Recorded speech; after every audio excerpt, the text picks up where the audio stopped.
Target neutralized.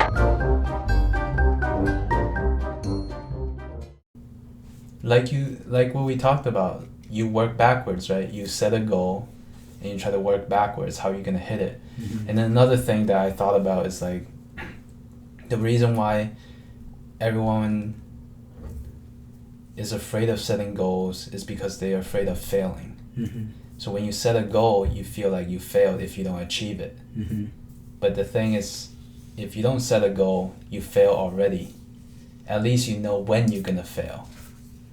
So you know, oh, now I failed. How do I readjust my strategy to actually hit it? Because if you don't know that you failed, you can go on years. Yeah, for like 40 years. Yeah. Look back and like, damn. It's better to fail early and fast as possible and as much as possible so you can readjust your strategy. One of the things that makes it really hard for people is not just telling them to try, because that's not the thing that's stopping them. There's something inside of them that's keeping them from taking the action.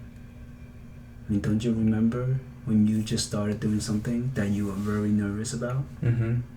It wasn't a thing that made you nervous. It was something inside of you that you couldn't overcome. I guess it's more like you're afraid of how different your life's gonna be.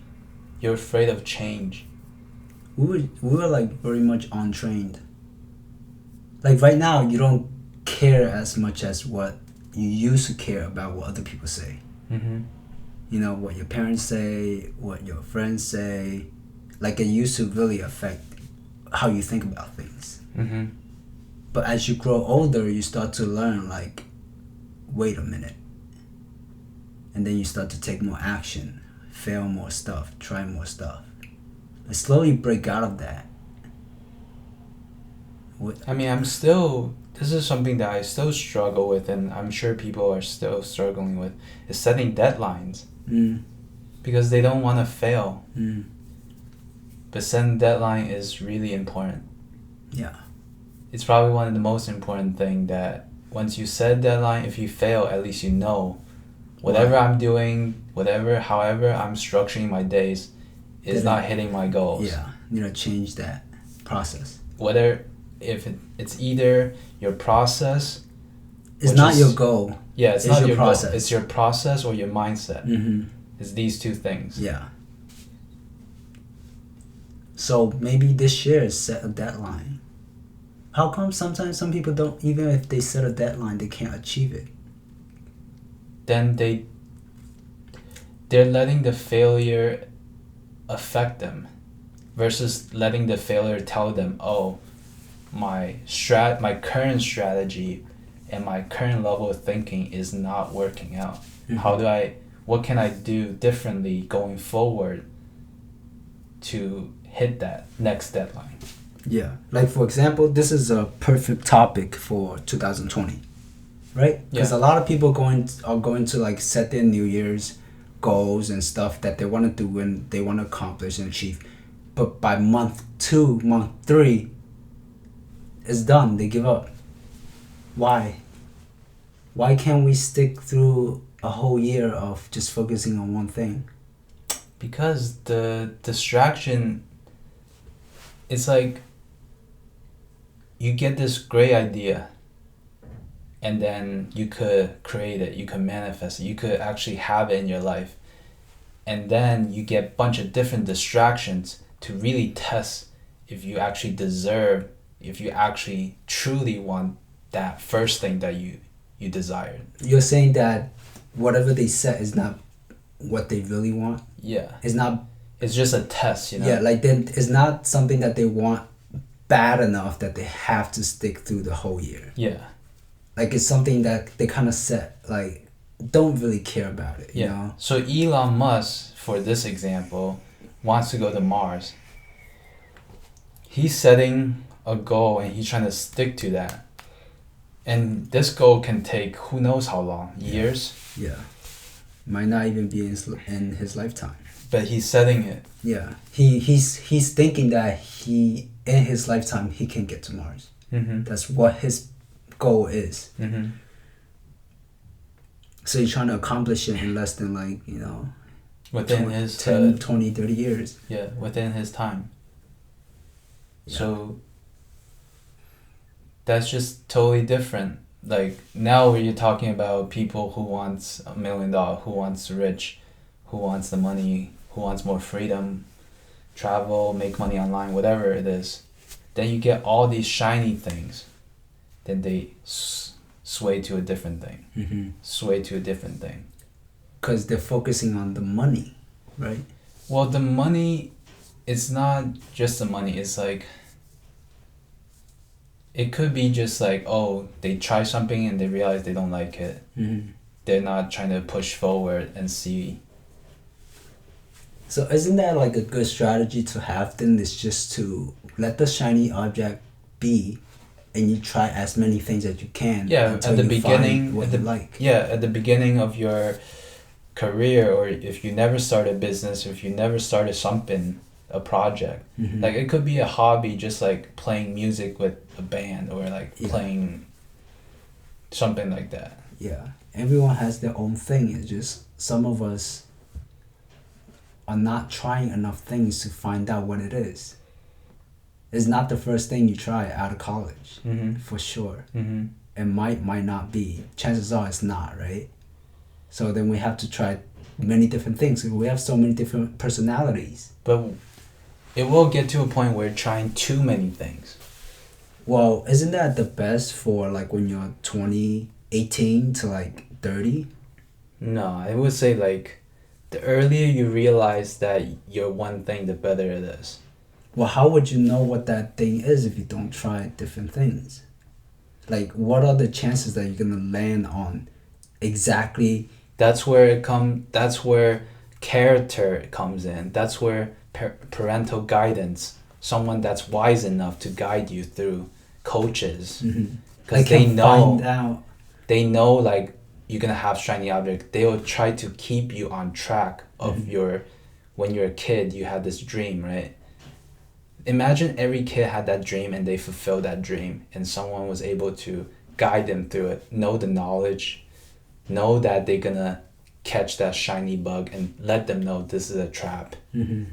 How many more talented people will be here on this earth because they work 20 years, they're like 20 something, but for the past 20 years they've been honing in on that one goal, you know? Yeah. Because the longer you can stick with that one goal, the further ahead you're gonna be in compared to your competitors. Yeah. For sure. Yeah. And that's like super interesting. Because think about Tesla, they've been focusing on electric cars for years, for over a decade. And then now everyone in the automobile, like Ford, other companies are trying to catch up. But they need that 10 years to catch up to where Tesla is. Yeah. And Elon, he's been very fortunate in his life that he found his passion at a very young age, that the fact that he even get to experience that resource, because computer was not cheap back then. You had to be in a well-off family to even have a computer, right? In like South Africa, that's where he's from. And he found that very interesting since he was 12. And he's been doing this and created PayPal, created arcade games, and then created like making Tesla. It's going to be very difficult. Think about it. When you have this idea and you try to run with it for 10, 20 years, but look at how much stuff he went through. He almost went through bankruptcy.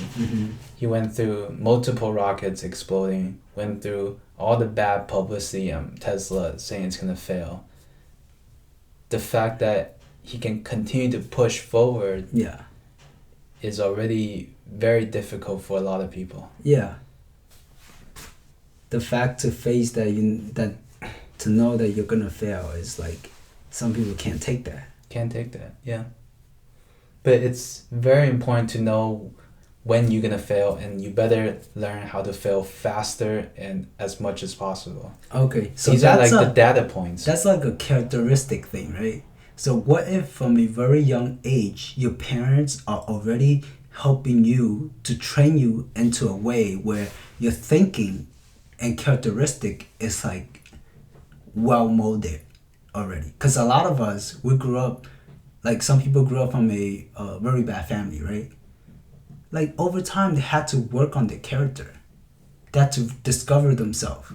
But what if from a very young age, your parents are already training you to take risk?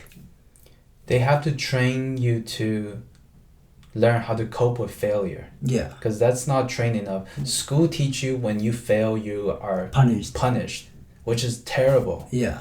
It's the worst way to learn. Yeah. Because you're never going to take those failures as data points. You just see it as a negative, like, I got to avoid that. Yeah, yeah. School is teaching us to avoid failure. Yeah. Why do you think the society is like the way it is? Yeah, it could be advancing way, way faster. Yeah. If they just learn how to deal with failure better and see it as a way to improve. And we're not producing enough like brilliant people. The standard is like could be higher, right? Mm-hmm. Like imagine there's just a lot more STEM students compared to like retail workers. Like all these retail workers could have become something incredible, but from a very young age, somebody put a cap on it. And they believed it, took it as identity, and ran with it. Mm-hmm. Could have been complete different people. Everyone has that potential. But there was a lot of these like basic characteristic requirements that was never developed. And the fact that it has to be developed is like, damn, imagine it didn't have to. Imagine we have a whole society of kids that just grow up to take like that was just a norm. That's just a norm. You don't have to like, it's not something like us right now that we have to go through to discover that. It's like for them, for whole population of United States, the little kids already grow up to take risk, to take failure, not personally, to learn how to like communicate with people. You know, to have bigger thinking, to not let the small things bother them, to understand and face their fear. Like all these things, don't you think it's important? Mm-hmm. School don't teach none of this shit. I'd rather have that than whatever education that I was taught. Wouldn't you want that? I think that would be way more powerful than whatever the educational system is teaching. Because it's teaching you like that, like just basic queries of data. You could look it up on Google. Not something that's like pertain to like character, how to be a human being. That's because before there was no computer, so you need someone who's smart enough to store data and can access data that quickly. Yeah, because we're like what? Workers, right? Yeah. That's basically what that like it was churning out factory workers and workers for banks and workers for like, you know, none of the creative stuff. Look at the stuff we were taught all the way up to college. College, you got a little bit more flexibility. When you were in like first grade, second grade, third grade, what were you taught? Basic math and English, right? Mm-hmm. And then third grade, fourth grade, you start to learn a little bit of history. But there was a lot of classes that were just pointless. And even the histories that were taught were not even real histories.